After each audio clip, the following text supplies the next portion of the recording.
Today, Thursday, 19th October, the world continues to be racked by the two double crises, the crisis in Ukraine and the crisis in the Middle East. And it is with the crisis in the Middle East that I will begin, because this is the crisis which is now currently attracting the most attention. Briefly, despite claims that were circulating yesterday that following President Biden's trip to Israel, the Israelis would begin their ground offensive in Gaza. As of the time of making of this program, that ground offensive has still not begun. There continue to be numerous comments by Israeli spokesmen suggesting that a ground offensive is imminent, and I'm afraid that it is likely that one will indeed take place, despite the fact that there is now a significant chorus of advice, even from military people and people who understand such matters better than I do, and even from people who are generally strongly sympathetic to Israel, that a ground offensive in Gaza is extremely problematic and might not be successful, or might not be successful in any reasonable length of time. I've seen some reports which suggest that a ground offensive could take months, and of course it might be longer than that. And if we go back to the fighting that took place in Mosul, in Iraq, when the Iraqi forces, backed by the weight of the US Air Force, finally closed on what was the biggest city controlled by ISIS. Well, as I remember, the siege of Mosul took the better part of a year, and the siege of Raqqa, a much smaller place, took even longer. So these can be protracted and very difficult battles, especially if the fighters are dug in and well entrenched and have bunkers, tunnels, and abundant supplies. Now, in saying all of this, I want to again qualify by making the further and obvious point that this makes certain assumptions about Hamas, about the quality, or shall I say, maybe not the quality, but the training levels, the motivation, the organization of the Hamas fighters that are said to, that will be fighting in Gaza against the Israelis. Now, it could be that this is overestimated. It could be that Hamas will collapse under the weight of the Israeli attack. But I have to say, most people who've been observing this conflict up to this point doubt that, and of course, with no sign of any general evacuation of the entire civilian population from Gaza. An Israeli offensive into Gaza is going to provoke heavy casualties amongst the civilian population, probably, if the fighting is intense, heavy casualties amongst the Israeli soldiers, and of course Hamas fighters who are not obviously mostly in uniform will be able to melt within the civilian population and will be in a position to do all the things that insurgents do, about which I'm not an expert, but about which there is a huge, enormous literature. A former British soldier who is a regular member of the Duran community and who discusses many things with me, has told me that in his experience, urban combat is just about the most nightmarish type of combat an infantryman can find himself drawn into. And moreover, he says that even in training, it is considered to be exceptionally tough. Well, that nonetheless seems to be what the Israelis intend to do. Now, President Biden went to Israel. He was supposed to go to Israel counselling restraint. There's been various statements that he has been counselling the Israelis restraint. There's reports that he's told the Israelis not to repeat the mistakes the United States made after 9/11, not to make decisions in anger, that kind of thing.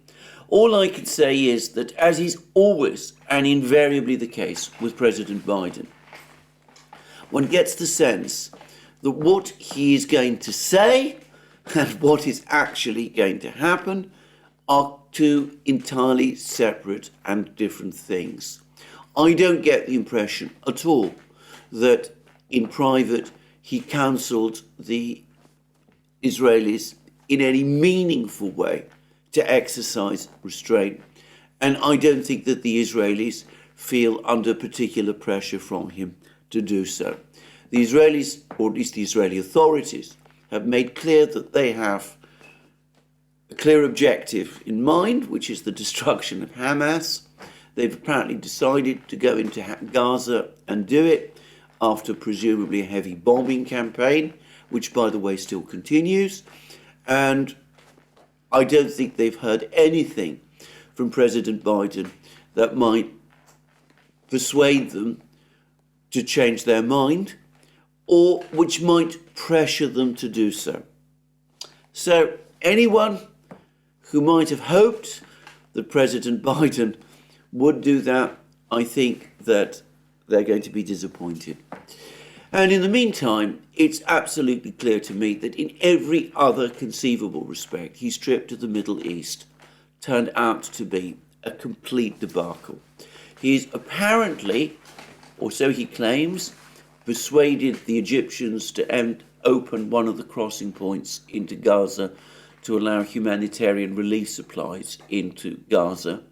I find that a very strange claim indeed, since I had read previously in the Financial Times and in the Guardian and in the Telegraph and in various parts of the US media that in fact it was the Israelis who were refusing to allow relief supplies into Gaza because they wanted the crossing points opened so that the population from Gaza could leave Gaza and enter Sinai. And that the Egyptians were rejecting that, and that this was what had created the impasse. So unless those earlier media reports were wrong, which I don't believe, then it seems to me far more plausible that it was President Biden persuaded, it was the Israelis that he persuaded to open these crossing points so as to allow relief supplies to go into Gaza. Again, we see this discrepancy between words and apparent actions. And I would add that the fact that the relief supplies have been allowed to enter into Gaza is a sign of the mounting diplomatic and political pressure on the United States that we're now starting to see. And in all other respects, it seems to me that President Biden's trip to the Middle East has been a complete debacle. He wasn't, as I said, merely going to meet the Israelis.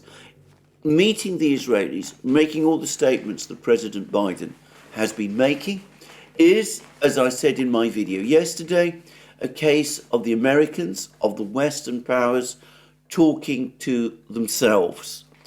What President Biden needed to do, what he should have done, is, of course, gone on to meet the Arab leaders, speak to the Arab leaders, the King of Jordan, the President of Egypt, the President of the Palestinian Authority.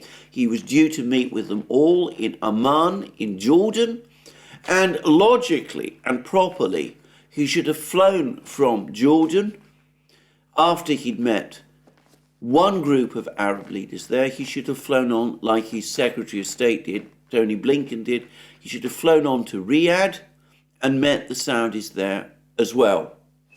But of course, he did none of these things because following the events, and I'm using the word very carefully now, in the hospital in Gaza, which have caused uproar and huge anger across the Arab and Muslim world. More about that in a moment.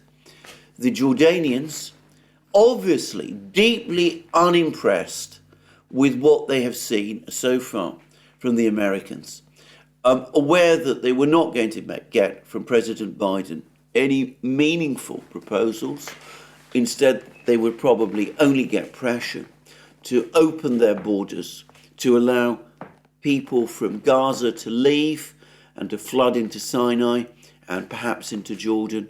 Anyway, the Jordanians called the entire summit meeting off, so that the president decided apparently that there was no point in him flying on to Jordan at all and meeting the king there. It's unclear whether the king would have received him, and accordingly he flew back to the United States.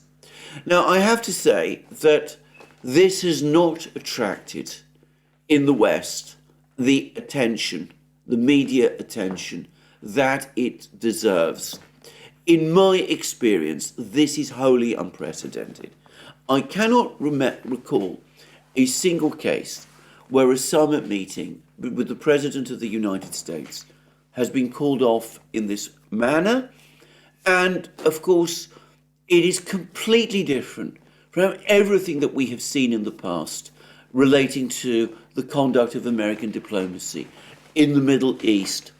Usually, when there is a crisis in the Middle East, when there is an event like the event that happened or allegedly happened at the hospital in Gaza, the Arab leaders feel that it is even more important that they should speak to the President of the United States, because they rely on him to provide some restraint, to provide some restraint upon the Israelis.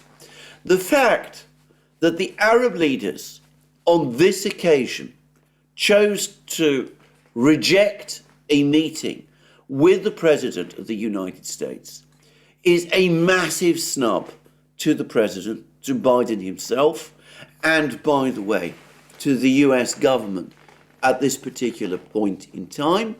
But it is also a clear sign that the Arab leaders on this occasion have no expectations that any meeting with the President will serve any purpose, and do not want to be put in a position where they are pressured to do that which they do not want to do, which is to open their borders. The fact that the Arab leaders have taken this stance, the fact that there is apparently, that there hasn't been any follow-up trip to Saudi Arabia to meet King Salman and his son, Crown Prince Mohammed bin Salman, who is, of course, also Saudi Arabia's Prime Minister. The fact that the Arab leaders have basically slammed the door in Biden's face is a debacle. It represents the collapse of US prestige and authority and influence in the Arab world, and that is how it should be reported. And this has happened for two essential reasons. Firstly, the Arabs have lost patience with US diplomacy. They do not believe that this administration is capable or competent of conducting US diplomacy effectively. And it also means that the Arab states have reached conclusions that US power in the Middle East is on the decline, that there are other rising powers, the Chinese and the Russians, who are better positioned to help the Arabs or to support the Arabs in this kind of crisis. And so meeting with the president, the US president, is no longer wise or even necessary. And those who have any doubts that we are looking at a total debacle, let me repeat again the disastrous failure of the trip previously by Secretary of State Blinken to the Middle East. He went to Egypt, where he was lectured and pretty much insulted by the Egyptian President al-Sisi. He went to Saudi Arabia, where he was kept waiting for an entire night before he finally had a meeting with MBS, a meeting which by all accounts did not go particularly well. He also met Saudi Arabia's foreign minister. I discussed the statements that the Saudi Arabian foreign minister made in my program yesterday, and how they didn't give an inch in any respect, and how I also pointed out that in conversations with the Chinese foreign minister, the Saudi foreign minister opened up even further and said to the Chinese foreign minister what he undoubtedly also said to Blinken in private, which is that displacement of the population of Gaza is unacceptable and continues for the Arab states to be a red line, and that this is now a joint Arab position. And perhaps as a way of turning the knife even further, demonstrating even more clearly the fact that the Saudis have completely turned their backs on the United States in this crisis. We have had confirmation that yesterday who should be received in Saudi Arabia but the foreign minister of Iran, the US's great nemesis in the Middle East, and the Saudi and Iranian foreign ministers had what by all accounts was a cordial meeting in which they agreed on the way forward. So, a debacle, a complete failure diplomatically, in diplomatic terms, of this visit. President Biden has already, by the way, pulled back on reports that were circulating that he'd ruled out the use of American troops, even if Hezbollah were to enter the fight on Hamas's side. He's now pulled that back, and it seems that having the American troops, the aircraft carrier battle groups, fight against Hamas is now once more on the agenda and a possibility. We'll come to what President Putin has hinted about that in a moment. But anyway, we've had what we're now going to have, apparently, is an address to the American people by President Biden, perhaps today. It's expected that he's going to announce a $100 billion aid package to be divided between Ukraine and Israel. Ukraine is apparently going to get 60% of the funds. Israel is going to get 40%. So that's a $60 billion aid package to Ukraine. Note that he is again prioritizing Ukraine over Israel, and I wonder what people in Congress will think about that, but that's another issue, one to be discussed later. But I expect that he's going to make a statement which will, in effect, green light the Israeli operation in Gaza. And then, of course, we will see what happens, whether the war will expand and include Hezbollah and other Arab countries. Already there are reports, by the way, that militia groups in Iraq are threatening to attack US bases in Iraq. And of course, there's also the question of what might happen to the US troops in Syria. The US's Kurdish allies are also Muslim. They've also expressed solidarity with the Palestinians. It could be that the friendship between the Kurds and the Americans in eastern Syria might also now start to fray. But already the situation of those American troops in Syria is becoming more complex. I can very easily see how this whole situation could spiral out of control.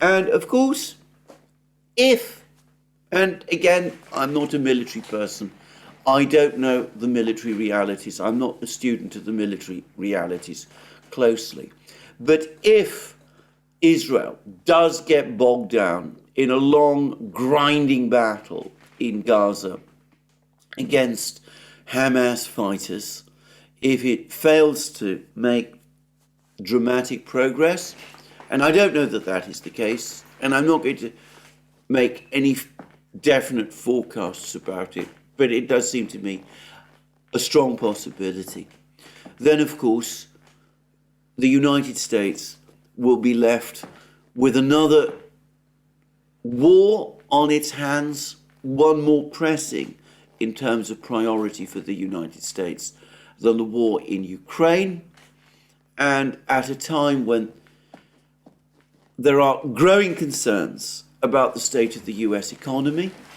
and about the state of the global economy altogether, I wonder to what extent the continued support for Israel as well as for Ukraine in this conflict is sustainable, despite what I thought were the fatuous comments by US Secretary of State Janet Yellen that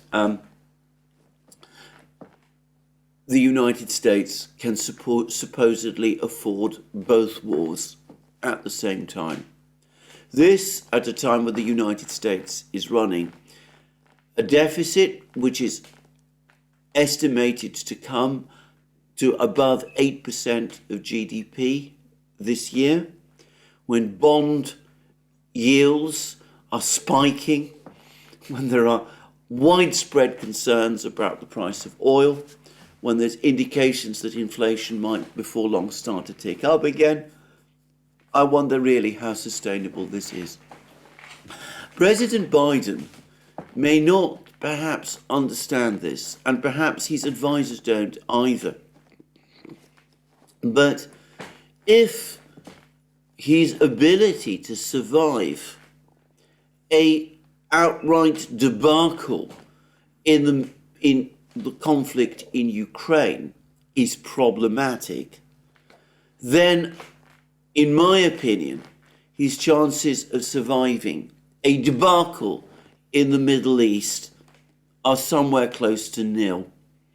I cannot imagine that he will stand much prospect of re-election if there is a bitter fight in the Middle East, more problems in the global economy, and if the conflict ends with some kind of messy ceasefire in which none of the objectives that the United States and Israel have set themselves have been achieved.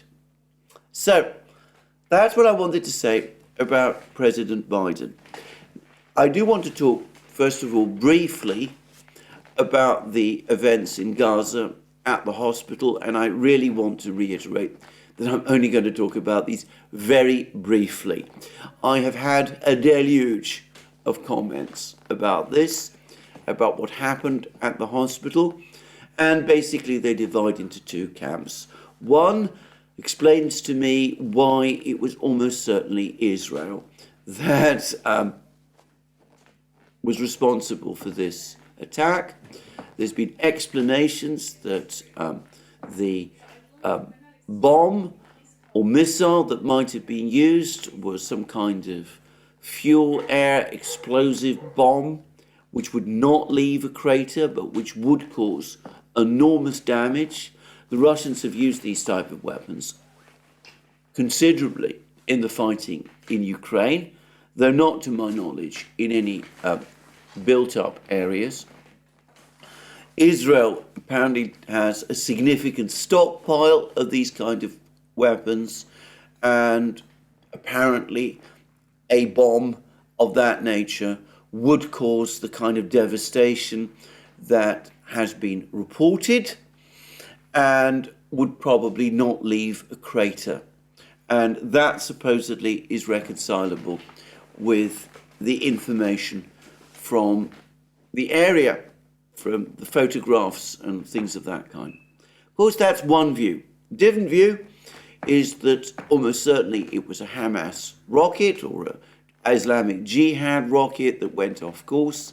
There's some film evidence apparently of a rocket breaking up and falling to earth. The pictures of the car park where this rocket is supposed to have fallen do not suggest widespread devastation. And there's, from some of these people, much skepticism that the casualties in the hospital were anywhere near as great as has been alleged. And it's been suggested that, in fact, we've not really seen proper evidence that there were those casualties. I'm going to say straight away, first of all, and I'm going to say thanks to everybody who sent me these messages.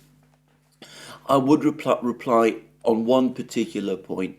It is useless sending me photographic evidence. I can't see it very well, and I'm not in a position to assess what it means. I don't have that degree of technical knowledge. And what I will also say is that in this kind of situation, it's important to exercise massive skepticism about what each side says and about what evidence each side provides. And there is no substitute for an independent investigation of these kind of incidents, and none appears to be underway, which I find extraordinary, by the way. I would have thought that the first thing to happen in this kind of situation is for the Security Council in the United Nations to meet, to call for an independent investigation, to authorize people to go and to carry out an inspection of the scene and to take samples and to interview witnesses and to discuss what happened with the respective militaries and to look at the logbooks that militaries, to my knowledge, do keep. And then in a couple of weeks' time, and it would take a certain amount of time, but perhaps not very long, provide a report explaining what happened. I would have thought that was essential. And I find it incredible again that nothing like that is actually happening. But there we are. It's no surprise to me that we have these two completely different accounts. Yesterday, I thought that the most important piece of evidence was the fact that it looked to me unlikely that a Hamas rocket could cause the amount of damage that had been alleged as a result of this attack. Today, there is some reason to doubt that the amount of damage is as great as people say. I'm not saying it wasn't, by the way. It's just that there is discrepancies about this. I'm not in a position, as I said, to give judgment. We have completely different accounts, minus an independent investigation. It is impossible, for me at least, to arrive to any definite conclusions. And I'm afraid I think that is all that I can say. Now, there are a few further points which I will add. There's one piece of evidence which I, frankly, am going to completely disregard, and that is radio intercept evidence. The Israelis have produced a radio, what appears to be a recording of two Hamas officials apparently discussing a strike by a Hamas or Islamic Jihad missile on a hospital. I'm sorry to say this, but I've had much experience in the Middle East, and by the way in Ukraine, of people producing what they call radio intercept evidence of this kind. I invariably consider this evidence to be all but worthless. it's actually extremely easy to fake such evidence. I'm not saying this evidence has been faked, but it's actually extremely easy to do so. I know of occasions when it has been done, and frankly, again, without an independent investigator able to carry out proper checks of this recording, I'm not frankly going to place any reliance upon it at all. I mean, it's some evidence that the Israelis have produced. It might be good evidence, it might be bad evidence. I can't say, so I'm going to ignore it. The second is that there was a long article by Alistair Heath in the Telegraph, who has written at furious length about the incredible bias on the part of the media in immediately accepting the Hamas account of what had happened when there was good reason to doubt it. And he says that he himself doesn't know, and he's prepared to preserve an open mind, but it is absolutely wrong and astonishing and very bad that the media should have rushed to conclusions. And, I'm not going to disagree with any of that, except I will say this: Alistair Heath has been around for a very, very long time, and I never remember him saying the same thing about any similar atrocities which have been attributed to the Russians. On no occasion, when there have been alleged hospital bombings in Syria, attacks on buildings or destructions of buildings in Ukraine, or anything of that kind, has he written an article, any kind of article, in the Telegraph expressing anger at the media bias and the rush to attribute things to the Russians without independent investigation. I just say that because what is sauce for the goose, as we say in Britain, should be sauce for the gander, but when it comes to the Russians, it never is. And the third point I'm going to make, which is the most important one, and is the point which I made in my programme yesterday, is that it makes absolutely no difference at all who actually did attack this hospital and what happened there. By now, the opinion, the view, that it was Israel that attacked this hospital and killed hundreds of people has been spread and has been internalized across the Arab and Muslim worlds. And there is nothing that is going to happen which is going to make people in the Arab and Muslim world change their opinions about it. Whether one likes that fact or not, that is now the political fact. It is a political fact. The only way to have prevented that happening would have been to do what I suggested earlier in the programme: call immediately an emergency meeting of the Security Council in New York, agree on an independent and impartial investigation, authorise the investigators, have a Security Council resolution passed which would have empowered the investigators and instructed all the belligerent parties to cooperate with the investigators, in which case it might have been possible to persuade people across the Arab world and the Middle East and the Islamic world to wait until the investigation had reached its conclusions and provided its reports, and then carry out a proper, independent and transparent investigation. And that, had it been done quickly, had it been done immediately, as it should have been, might have prevented opinions from being formed. Of course, that didn't happen. I don't get the sense that any of the participants in this conflict it even crossed their mind.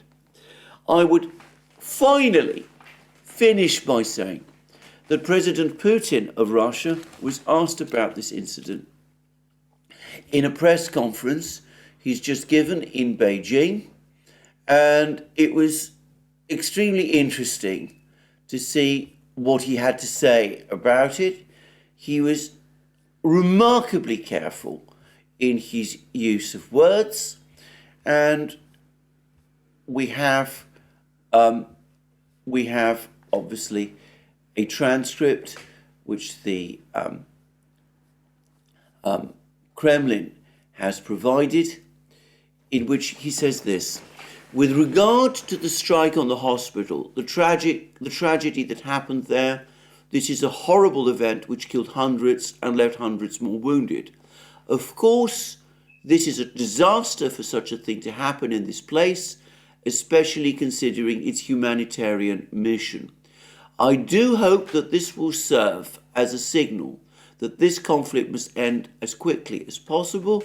In any case, there must be a push paving the way towards the launch of contacts and talks. He's very careful, in other words, not to assign blame on either party. And he clearly doesn't know, and nor do we, at least nor do I. That's the position I'm finally going to take on this matter. Now, I mentioned growing pressure on the United States. I mentioned the United Nations, and almost entirely ignored, we had the second draft resolution calling for a ceasefire proposed to the Security Council yesterday. Now, the first resolution, as I discussed, was proposed by the Russians. It was voted down, or rather it didn't get the necessary number of votes. The Western powers voted against it, and several countries, including Brazil, abstained.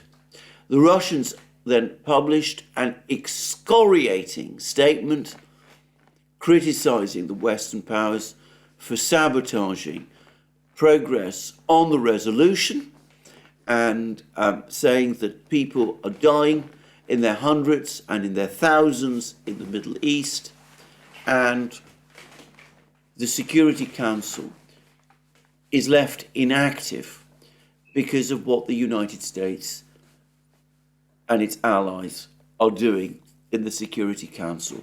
The blame for the failure of the resolution to pass was laid squarely, in other words, by the Russians on the United States.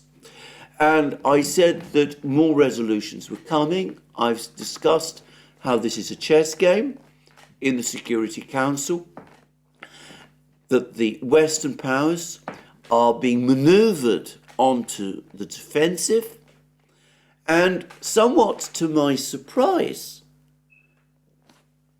as soon as that Russian resolution failed, another resolution immediately came. One followed upon the other immediately. And it was very interesting that this resolution this time, which is not fundamentally different from the resolution that the Russians proposed, that this resolution was on this occasion drafted and sponsored by Brazil. Now, Russia and Brazil are both BRICS states. I registered some surprise that Brazil abstained on the Russian draft. I think it is now clear that this was an agreed move in advance, that the Russians and Brazilians agreed that together. The Russians knew that the Western powers would vote against the Russian draft, but by having Brazil abstain, that was intended to give the impression that Brazil was preserving an open mind.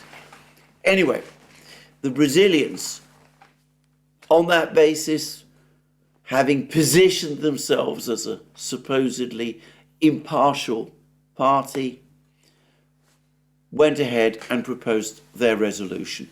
And I should say that it's clear to me that this resolution, this next draft of a resolution, must have been worked on by the Brazilians and probably the other BRICS states. I'm sure that there was an agreement already that the Russians would start the game, they'd open the chess game by proposing their resolution, and when that failed, the Brazilians would propose theirs, and I suspect that these two draft resolutions, were prepared at the same time with all the BRICS countries, or at least the Russians and the Brazilians and probably the Chinese, working on these resolutions together. Anyway, this Brazilian resolution got 12 votes. The Western powers, the United States, Britain and France, voted against it. That means that the resolution was vetoed, and of course it failed. We can see how the pressure in the Security Council is gradually growing. These need to be understood as first moves. The Americans and their allies have been isolated in the Security Council. The Russians, by the way, and the Chinese voted for, they supported the Brazilian resolution. There will now, I suspect, be an interval. We will have the fighting in Gaza. There will be more reports of more civilians killed and injured over time. Calls for a ceasefire will grow. As night follows day, another resolution will come, perhaps sponsored by the Arab states, perhaps sponsored by the BRICS states. Eventually, if the United States and the Western countries continue to veto this resolution in the Security Council, the sponsors, the BRICS states, the Arab states, the Global South, will take it to the General Assembly, and there it will win a majority. Now, resolutions passed by the General Assembly are not legally binding in the way that Security Council resolutions are, unless they come under the format of the Uniting for Peace formula, which was last used, by the way, way back in 1979, and whose legality, incidentally, is not universally accepted anyway. So, such a resolution would not carry legal force, but it would expose the extent to which the United States and its allies are becoming isolated in this, within international opinion.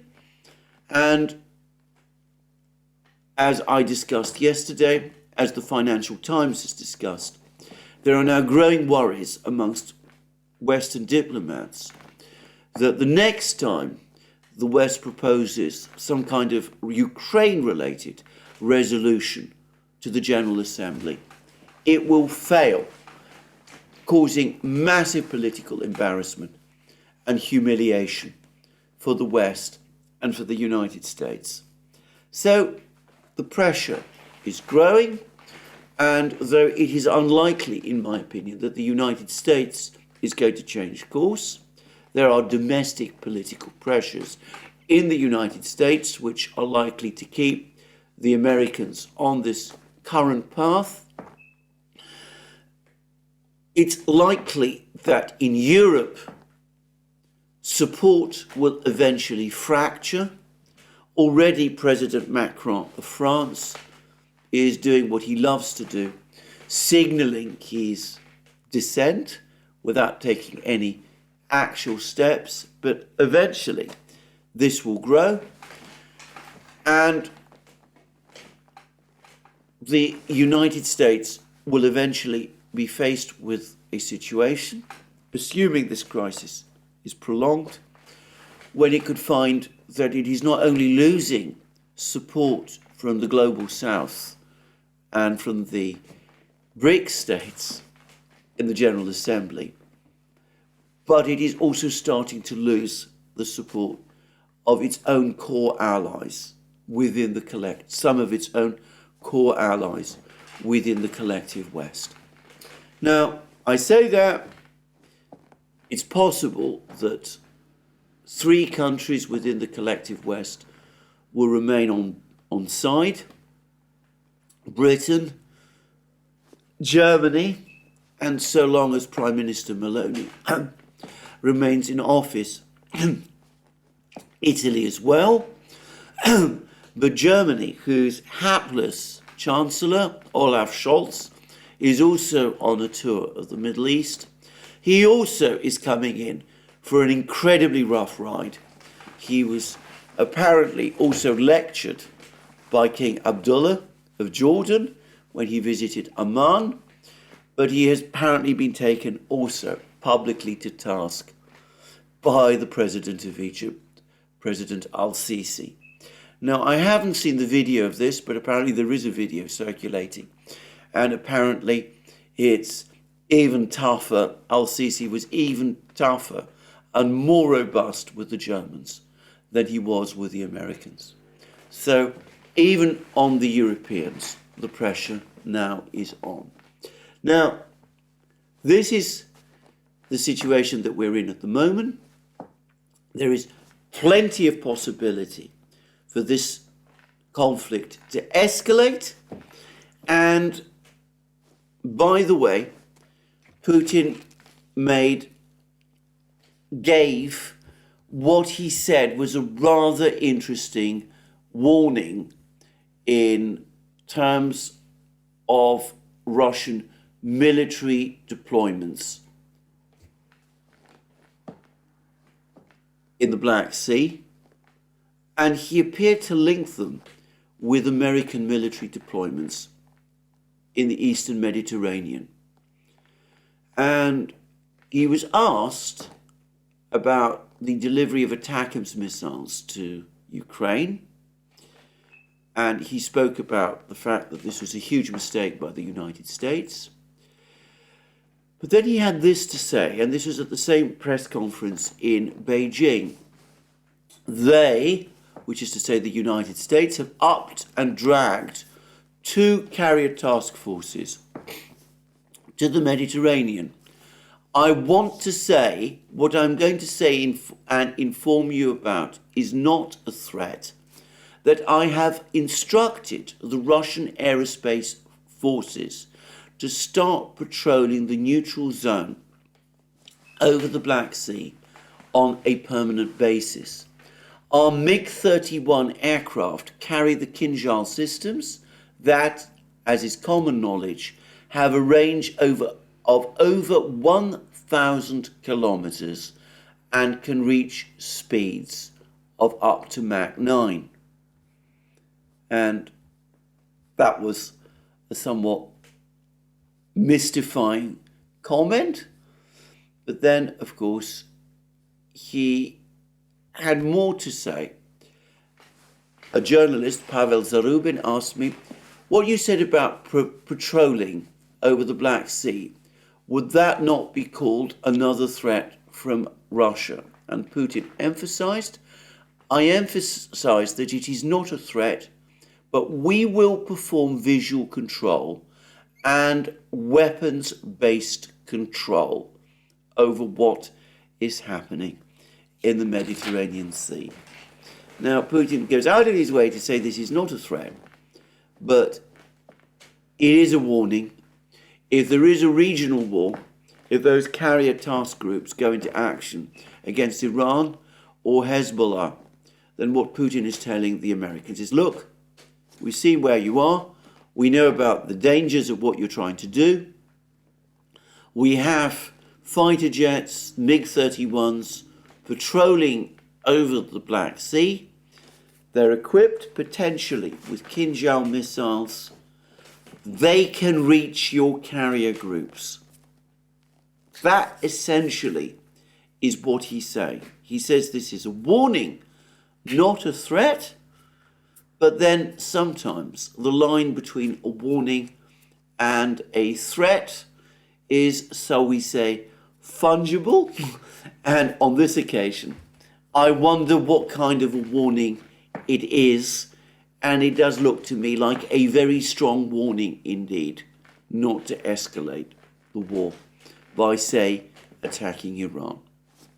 Anyway, there we are. So, a dangerous situation overall. It does, unfortunately, look as if a ground operation in Gaza is going to happen. We can see that the Russians are giving warnings about what that might mean. And though I have to say, a Russian hypersonic missile strike against an aircraft carrier, an American aircraft carrier, seems to me such an astonishing and dangerous escalation that I don't even want to consider the consequences.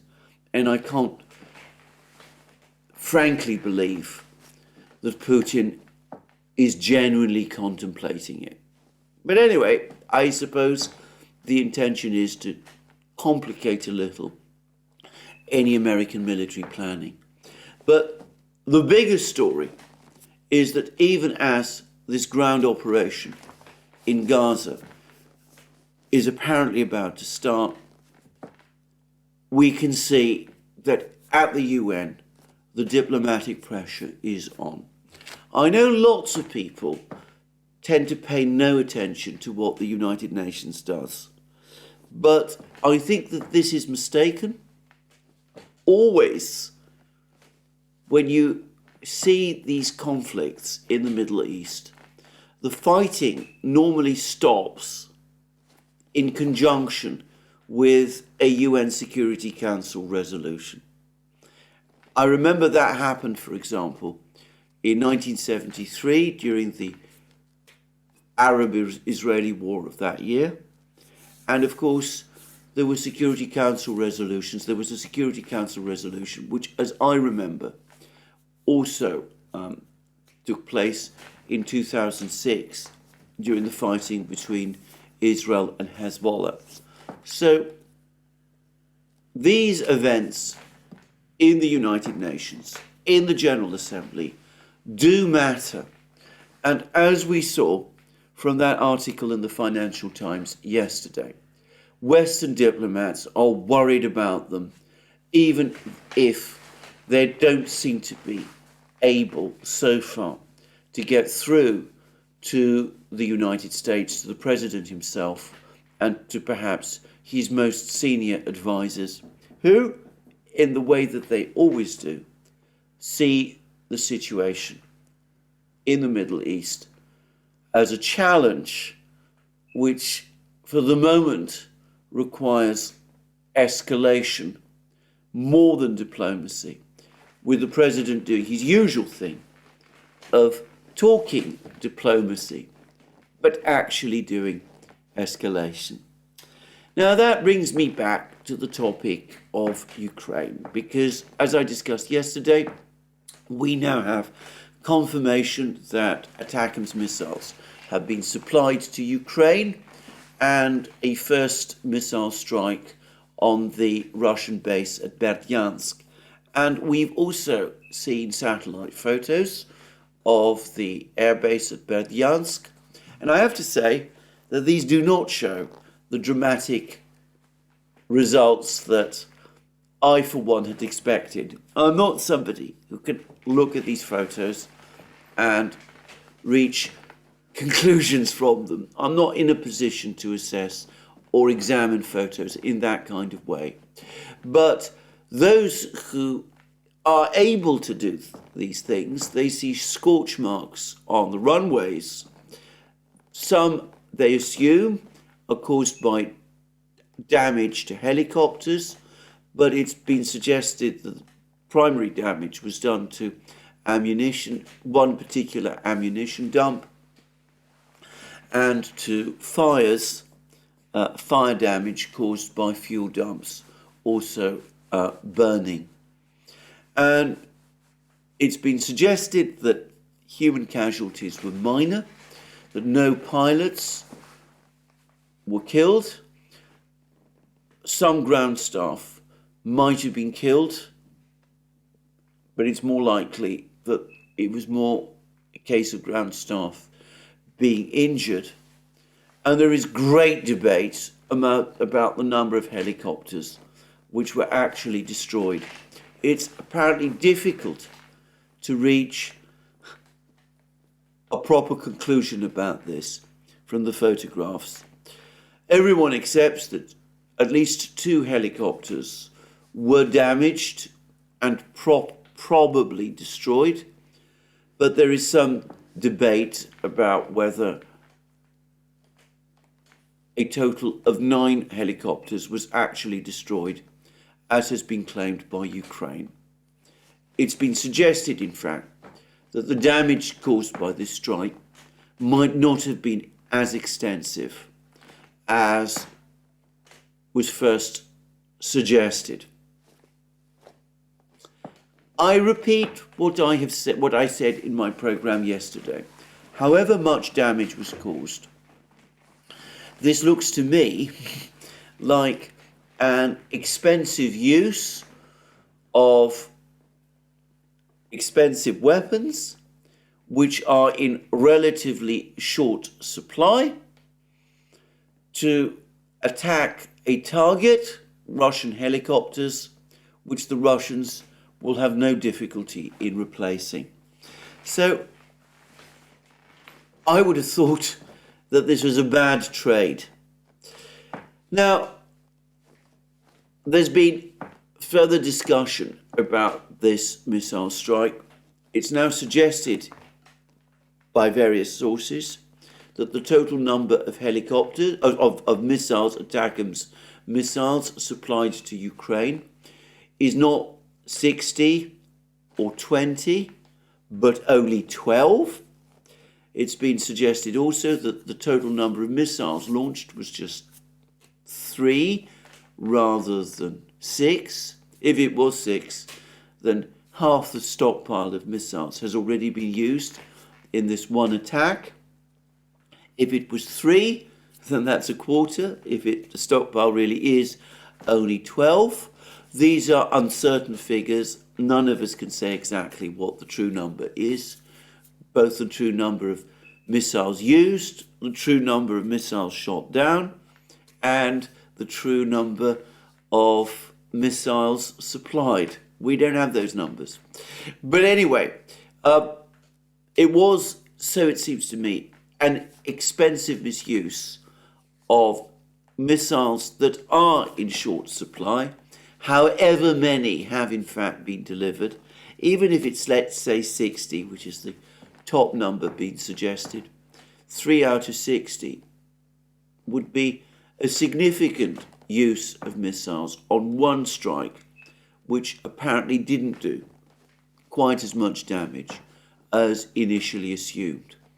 But anyway, the point is that it's now been suggested that these are not particularly modern or useful missiles for Ukraine. They have cluster warheads, which apparently cannot do significant damage to hardened structures.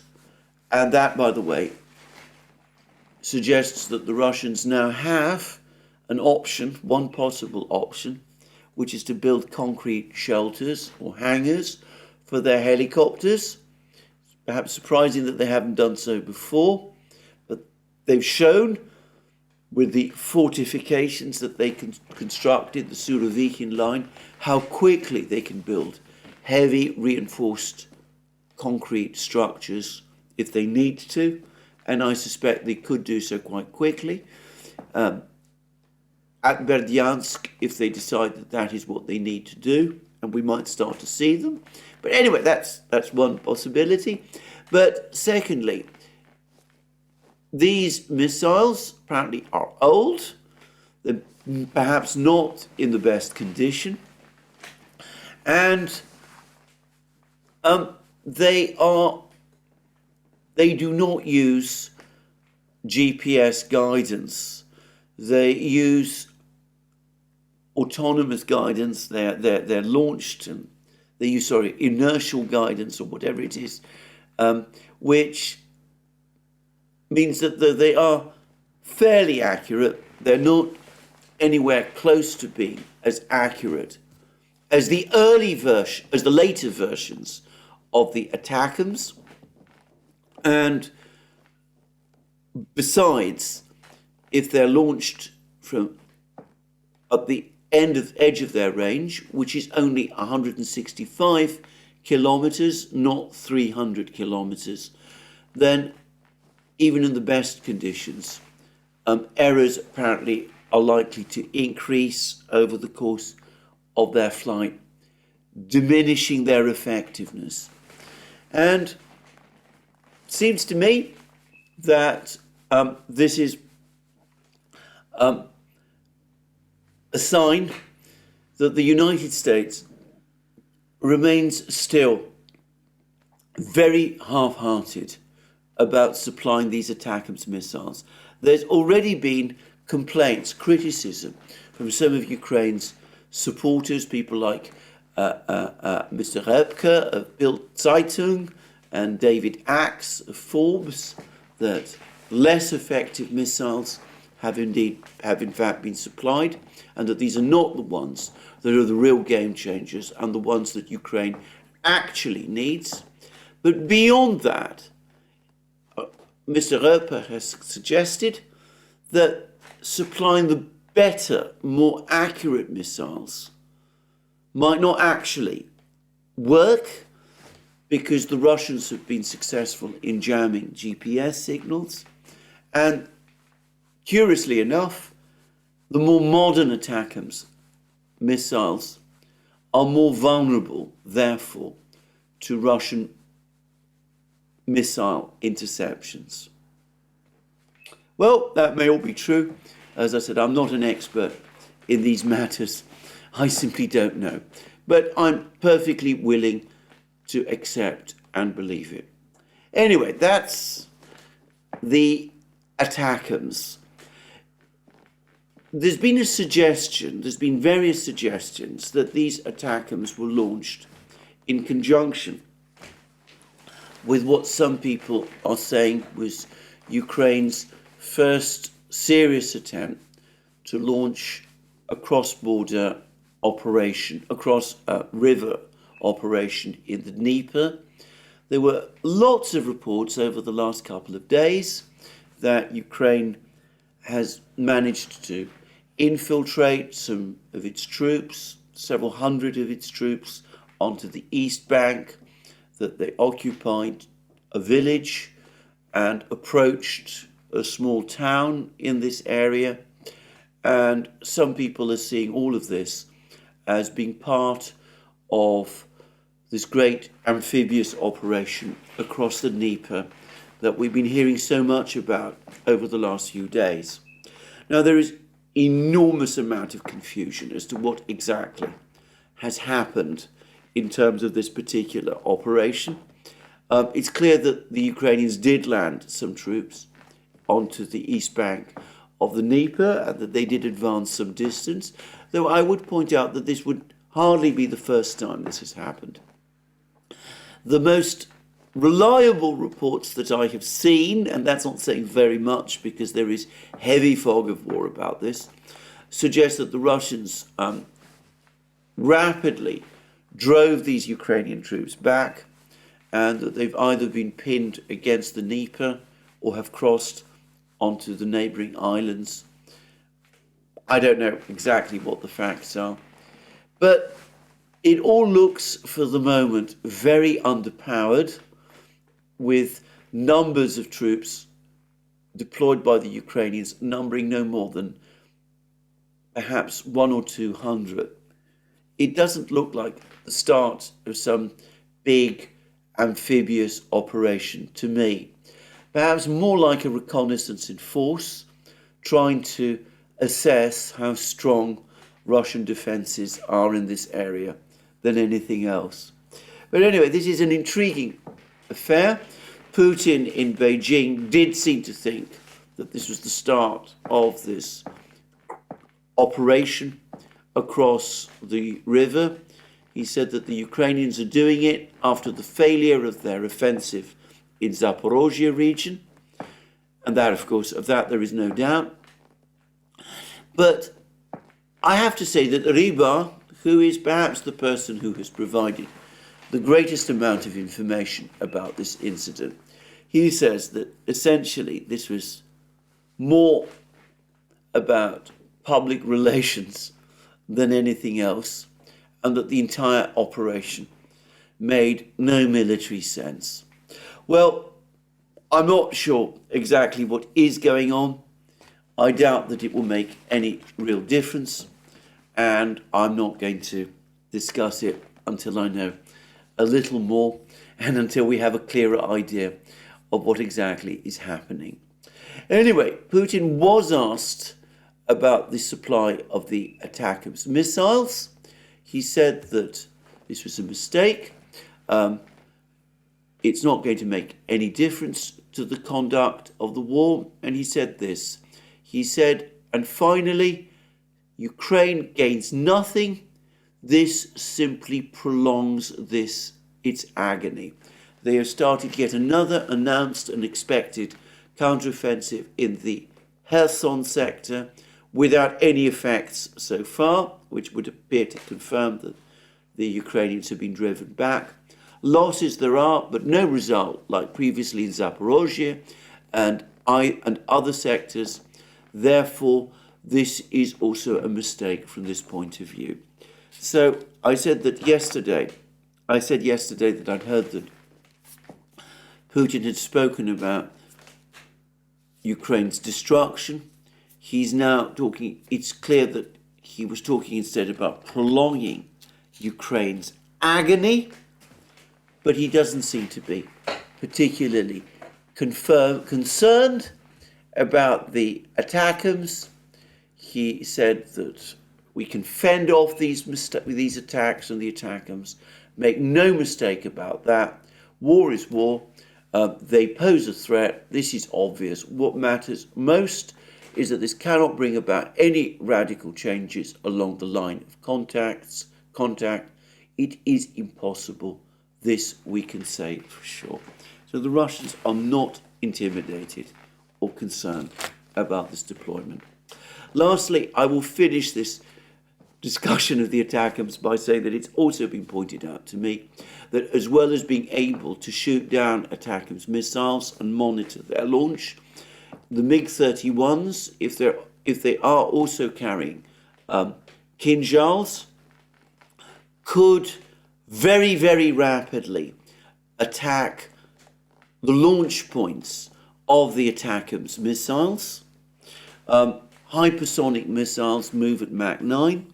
Apparently, the launching equipment for the ATACMS are these tracked M270 vehicles.